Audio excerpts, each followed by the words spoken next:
I think it was Bryce. I think Bryce did the harassment. Yep, you're right. You're correct. It was Bryce, not us. Look over there, not at us. Don't look at me. It was Bryce. Ooh, shiny Bryce.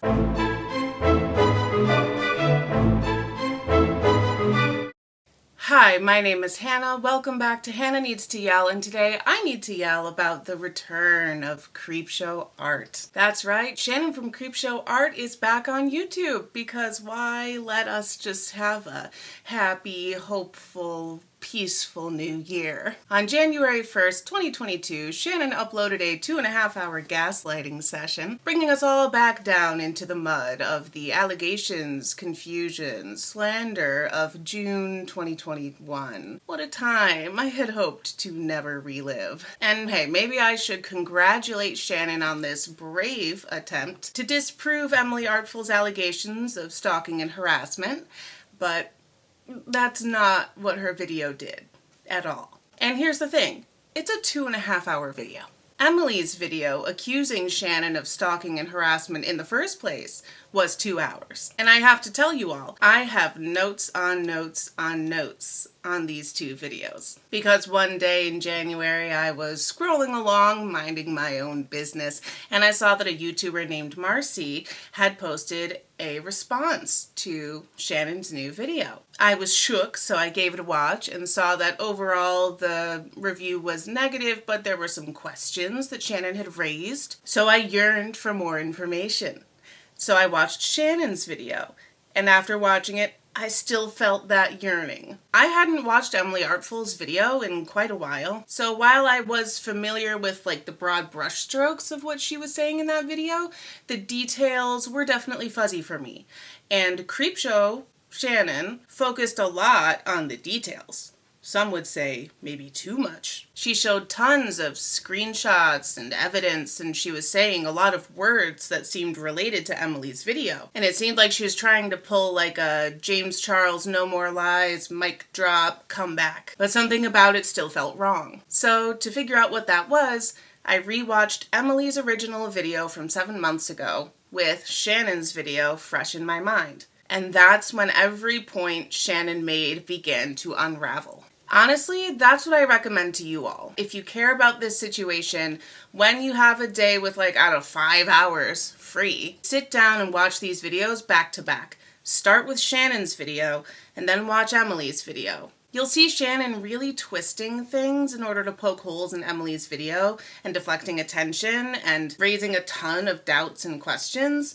And then you'll see Emily calmly and clearly telling her story and answering most of the questions that Shannon brought up in her original video 7 months ago. Like, technically, if you guys want it, I have copious notes and I have enough information to make a very long video going point by point through Shannon's video and analyzing, debunking, pointing out where she is flat out wrong or misinterpreting what Emily is saying or taking information out of context and therefore manipulating the viewer into seeing things her way. But I really don't want to embark on that long and arduous journey unless you guys are really specifically requesting it.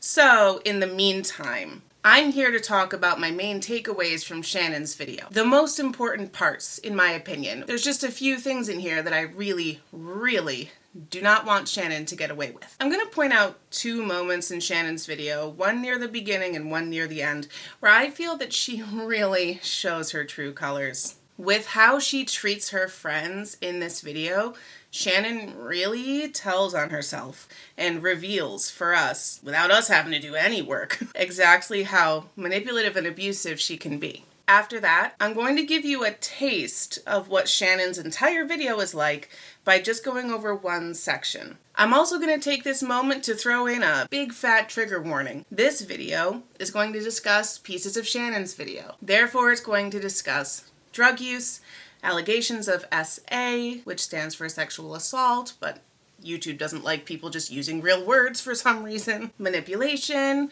mental health struggles, and just general assholery. If you're on board for all of that, stick around. Maybe like the video, subscribe to the channel if you're enjoying what you see here, all that good stuff. And again, if you do want that more in-depth analysis of Shannon's video, just let me know in the comments below. If enough people ask for it, I'll make it. I will. I'll do it. All right, even this video is gonna be freaking long, man. Let's get into part 1, Brandon. Let me start this section by saying that I really want my video, or at least this section of my video, to get to Bryce. I am absolutely livid with the way that Shannon appears to be using this man for her benefit. I hope that I can explain what I see in such a way that if Bryce does watch this video, or at least this section of it, he can see what's happening to him the way that I'm seeing it. Oh, wait. You may be asking. I thought this section was named Brandon. Who is this Bryce person? Why do you know that he's autistic? Why is that even a topic here? And good on you, friend. You should be asking those questions. Because Emily Artful never once mentioned Bryce's name in her original video. I never knew that anybody named Bryce existed in her life, in this story, or was at all involved in this situation. Because in her video, she did the right thing. Instead of saying the word Bryce, Emily mentioned a man named Brandon, because she wanted to, protect his identity. But now here I am, sitting here talking about somebody named Bryce. And why is that? Because Shannon outed him in her comeback video. Shannon revealed the identity of this person who Emily was trying to protect. And then she went on and on about how Emily was such a bad person for accusing Bryce of all these things and blaming him for stuff and painting him in a certain light. When honestly, Emily didn't do that. Everything that she said about Brandon. I and the rest of the internet never would have known that Brandon was Bryce without you outing him, Shannon. Shannon also outed the fact that Bryce is an autistic man. Another factoid about Bryce's life that I should not know. And I never would have known without Shannon telling us all. She even revealed Bryce's face multiple times in her video, in her screenshots that she used as evidence. That's right, Shannon, Creepshow Art, the constant victim of doxing who's had to move multiple times in the past couple of years because of being doxed and being worried for her safety. Shannon revealed this man's name and face when Emily tried to protect it. Shannon was so busy trying to prove these various points to protect herself that she just forgot that when you reveal somebody's face and their name, it makes them much easier to track and find. Like, I get that you wanted to show that Bryce was commenting on a few of these things over the years. Like, that's totally great. But don't reveal his face. I have been, so livid about this whole thing since I first watched Shannon's video. For one reason being, obviously, the hypocrisy of it all. But also because the whole reason that Shannon brought this stuff up was to villainize Emily and say that the claims that Emily made against Bryce or Brandon were inappropriate because she didn't take into account Bryce's autism, and Bryce was going to be making a video to defend himself against these claims. Again, let me just reiterate for you. Emily didn't make any claims against Bryce. She made claims against Brandon, a fictional person, because she was trying to protect Bryce's identity. And nobody would know that this Brandon character was actually a representation of Bryce without Shannon revealing that. Whether or not Emily's memories about Bryce were 100% accurate, or whether maybe, I don't know, maybe she interpreted things a little bit differently because she was on heroin at the time.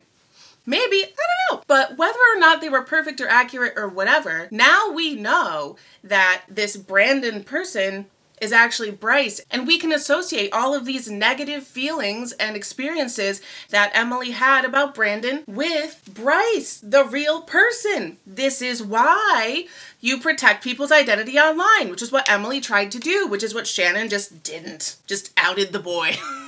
And now Bryce has made a YouTube video in response to what Emily said about him, and I watched Bryce's video. It's pretty short, honestly. It's under 7 minutes. I'll put it in the description if you want to go watch watch it yourself and hear his experiences from his own mouth. And to be honest with you, the fact that Bryce felt so compelled to make a video about this, to clear his name and to say a lot of things that, to be honest with you, sounds a lot like what Shannon said in her video, when he was so barely involved in Emily's video, like very sideline, tangentially involved, it just screams of manipulation to me. And the only reason that I could think that he would even respond to Emily's video with his own video is, in my opinion, if someone was in his ear convincing him that people were gonna figure out that Brandon was him. And it would have to be somebody who knew that he was the Brandon that Emily was talking about, and who was still friends with him and close enough with him to keep talking to him, and who would convince him that people were eventually going to figure out that he is this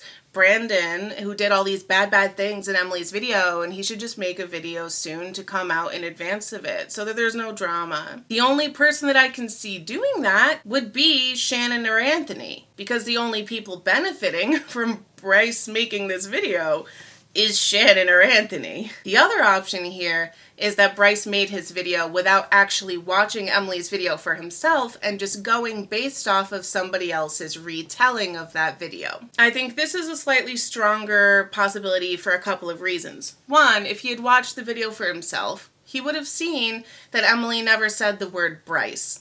She only ever said the word Brandon, and anytime his name appeared on screen in a screenshot, she blocked it out, so nobody would have known that Brandon actually stood for Bryce. And speaking of screenshots, the second reason that I think that Bryce may not have actually watched the entire video for himself and responded accordingly was because of what happens at around an hour and 37 minutes into Emily's video. I watched Bryce's video about this whole thing, and guess what? Bryce didn't mention this moment at all. You know, the moment when Shannon completely backstabbed Bryce and threw him under the bus in an effort to save her own skin. That part. Wait, what? What did Shannon say about her dear old autistic friend Bryce? Spill the tea, Hannah. Well, let me tell you everything. Not just because it's hot tea, but because Bryce, if you're watching this, in case you don't want to go look at Emily's video yourself, I get it, it's long. I got all the receipts for you right here, boo. I got you. Let's look at these receipts together, shall we? Around an hour 37 minutes into her video, Emily is reading a DM conversation she had with Shannon a few years ago, when she finally confronted Shannon about the harassment she had been experiencing for years. Right around 1 hour and 37 minutes, Emily happens to mention Bryce's name, saying she used to think that she was being harassed by a combination of Anthony and Bryce. And immediately, Shannon jumps on the opportunity and says that she thinks Bryce is the one harassing her right now. That's right, our anti-ableism autism advocate Shannon takes the first chance she gets to throw Bryce directly underneath the bus and accuse him of what she is being accused of in that moment. Years of stalking, harassing, making fake accounts on social media in order to harass Emily, hacking and disabling Emily's Facebook page, owning lewd pictures of Emily as a minor, all these things that Emily was confronting Shannon about. As soon as she mentioned Bryce's name, Shannon goes, wait a minute. Bryce is a human who exists, who also knows Emily, who is not me or Anthony. I think it was Bryce. I think Bryce did the harassment. Yup, you're right. You're correct. It was Bryce, not us. Look over there, not at us. Don't look at me. It was Bryce. Ooh, shiny Bryce. And for some extra convincing, Shannon, Bryce's dear old friend, who felt the need to white knight for him at the beginning of the video, told Emily in these DMs that Bryce tried to get her fired, tried to drive apart her and Anthony's relationship, tried shit with her before, and Anthony had to step in, whatever the fuck that means, and that she had to block Bryce because he was sabotaging her channel and messaging Shannon's followers, calling her a cunt and shit. And for the final cherry on top of this shade sundae, Shannon also says that Bryce was starting an art YouTube channel and it wasn't going well for him. Classy.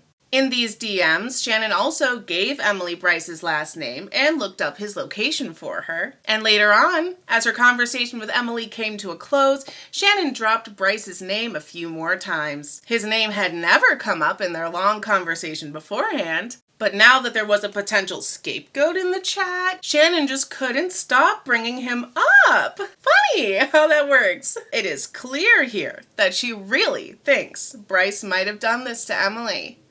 Or at least she wants Emily to think that, allegedly. With all of that being recapped, let me just mention, there are a few sections in Emily's original video that Shannon just completely skips responding to, and this is one of them. I bet you can guess why that might be. I'll also note that during this DM conversation, Shannon does not mention here that Bryce is autistic and defend him in any way because of his autism, like she's doing now. If she was so concerned about Emily being ableist toward Bryce, wouldn't this have been a perfect teachable moment? Honestly, like, I don't know when Emily came to know that Bryce was on the spectrum, but knowing about somebody's autism puts a lot of your interactions with them in the past, present, and future into a certain context. So wouldn't this have been the perfect time for Shannon to remind Emily that the reason that Bryce comes off a little intense, as Emily said, might be possibly because of his autism, not because he's trying to be a certain way. I don't know. He seems to be Shannon's friend. And as his friend, this seems like the right moment to explain his behavior and defend him. Shannon does nothing to defend Bryce. If anything, she uses him as a scapegoat and diverts all the attention onto him and away from her and Anthony. So for her to come out now, a couple years later, kissing Bryce's ass and trying to white knight and defend him when she said all that shit behind his back in DMs is absolutely despicable to me. No matter which person is right in this situation, whether it's Emily or Bryce or neither of them or a combination of them somehow, somewhere in the middle, this is absolutely disgusting and despicable behavior, especially when it involves making false accusations against an autistic person. Shannon should be absolutely ashamed of herself. I don't know if Bryce is going to find my video and watch it, but if he does, I implore him to look at this section and take these things to heart. I think that Shannon really tells on herself in these DMs. The things that she says about Bryce when he can't hear her reveal her true opinions about him and reveal her true colors as a person. Part 2, Tipster. This part is kind of quick because it leads into part 3, but basically at the end of Shannon's video, she just goes off on Tipster. It's a really surreal, like, glass-shattering moment just because of how mean she gets, like, really, like, gross name-calling that I just, like, never really expected to hear from her, or any adult person for that matter. Basically, Tipster, who was and maybe is Shannon's friend as far as I know, told Shannon in DMs that if she has any evidence to prove her innocence, he would happily show it, which honestly is a very generous and kind offer because Shannon was thoroughly canceled. It would not go over well. It would not be well received if Tipster featured information and screenshots and evidence from Shannon on his channel. He would get a lot of hate for that, especially because people have so many questions around Shannon's honesty and her two-facedness. In my opinion, it was really nice of Tipster to offer that to Shannon.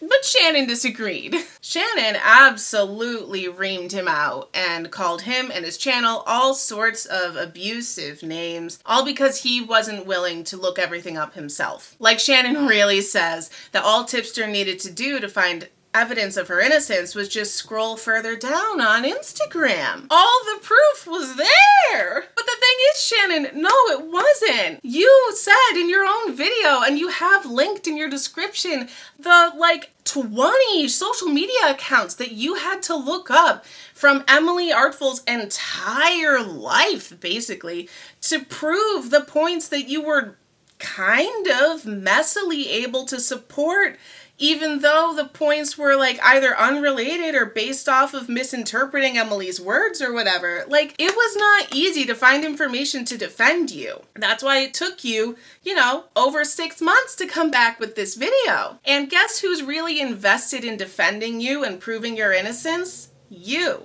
not Tipster. Tipster has his own life and his own channel to run and stuff to do and other stories to follow. He's not going to take 6 months to look up this information for you. There is barely any evidence that Tipster could have just scrolled through Instagram to find to support the way that Shannon sees things, because the way that Shannon sees things is twisted. And that leads me to part 3, Emily's sobriety date. I'm going to analyze this one part of Shannon's video as an example of the entire video. And this piece, which sticks out to me the most in my head, is the part discussing Emily's sobriety date. And in Shannon's video, if you want to find this to watch along at home, it's the part that is timestamped and titled Heroin. It's toward the beginning. During minute 22 of her video, Shannon starts talking about Emily's sobriety date. Up until now, Shannon has made several slightly jumbled points, pretty much reaction style, going through Emily's video from the start and talking about things in the order that she brought them up. Kind of, mostly, whatever. So far, she's given us an overview of Anthony and Emily's romantic relationship, described Emily's drug problem and mental health struggles, both of which, by the way, are common knowledge. Like, Emily talks about these things on her channel, and she makes her growth and change over time like a cornerstone of her platform. So you're just telling us stuff that is not embarrassing to her because she already talks about it? Before now, she also made her big white knight statement about Bryce. So when we pick up in this section, Shannon starts with building an argument that Emily has this pattern of behavior of saying that all of her exes are abusive. My biggest issue with this section, as with all of the previous sections up to this point, is that we're talking about a part of Emily's life when Shannon was not there, and none of the rest of us were there. We're going based off of public social media posts, which, raise your hand if your public social media posts are always 100% accurate to what is going on in your private life. Oh, no hands raised? Exactly. So basically, it's Emily's word against Shannon's here. Emily doesn't have any reason to lie about these past relationships, but Shannon does. And we have reason to believe Emily about these exes being abusive. If she was addicted to heroin and kind of running around in those circles, and that's where she was finding her boyfriends or girlfriends at that time, I'm not at all surprised that she got into relationships with people who had mental health or emotional health issues that might have ended up getting taken out on her. In fact, around the 28-minute mark of Emily's original video, she says exactly that while she was in her heroin addiction days, she was surrounded by and attracted to a lot of toxic and codependent people. And that's why she had so many negative experiences with her exes and their new girlfriends. So if Shannon is raising a question here, Emily has already answered that question in her original video that she put out almost 7 months ago. I guess Shannon just doesn't listen? Doesn't believe Emily? I don't know. Whatever this tactic is, she's about to do it again. In the second part of this section, Shannon really starts to hone in on Emily's sobriety date and really tries to prove that Emily got clean in November of 2012. Shannon points out that nowadays, Emily says that she got sober in 2015, and that's a big fat lie, because in the past, she said it was in 2012. She pulls up screenshots from Emily's past where she talks about getting sober. She pulls up this clip of Emily, singing a song celebrating her sobriety, which, by the way, Emily has a great voice. The vocal control and quality of tone and her agility.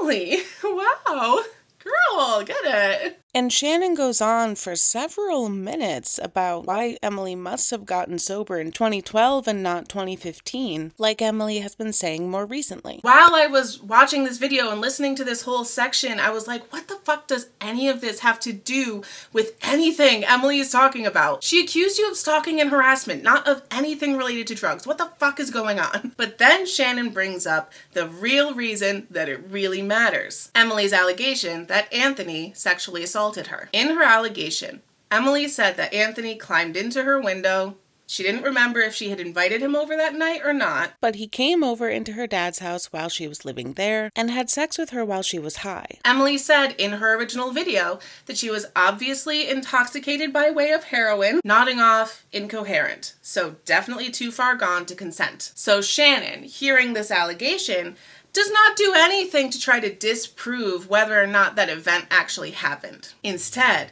she tries to disprove whether or not Emily was high. Because apparently, if Emily wasn't high that night, then the whole allegation gets thrown out the window. Come here, Shannon. Come here. I got something to tell you. Listen up. Maybe nobody has ever told you this, and maybe it's something you need to hear.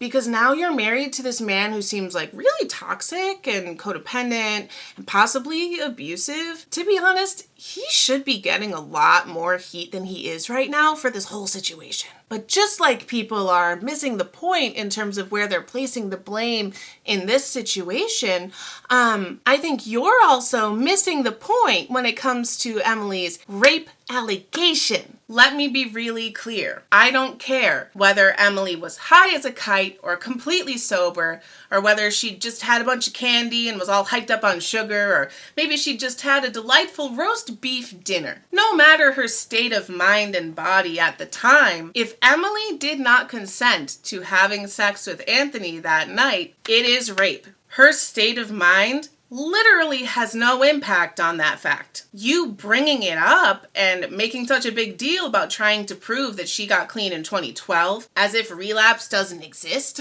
and as if Emily didn't say, like 5 minutes into her original video from 7 months ago, that she is 6 to 7 years sober, but she doesn't have an original official sober birthday because she relapsed a few times at the beginning. By bringing all of this stuff up about her sobriety, you're missing the point. By trying to make this connection that, oh, Emily thinks all her exes are abusive, so of course she would tell some abusive story about Anthony, you're missing the point.